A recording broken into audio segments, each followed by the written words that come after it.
Nako, alam nyo, ang daming mapagsamantala ngayon, ano?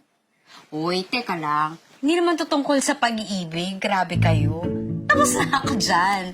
I'm so happy now. Mga sinungaling kasi. Naglipa na. I remember so many people, mga mare. Pandemya na nga.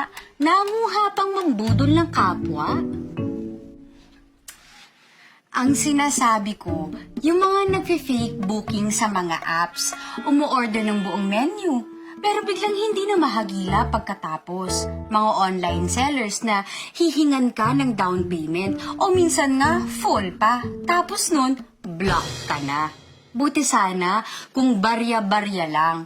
Pero pati mga essentials gaya ng gamot, oxygen, masks, face shields, essentials nga pala, hindi kasama yung mga face shields. Sorry po. Mga ate, kuya, buhay at kalusugan ang pinag-uusapan natin dito. Kawawa yung mga totoong nangangailangan sa atin. Kaya ako, one strike, one rule lang talaga ako. Wala ako sa mga second chance, sa mga kembak na yan.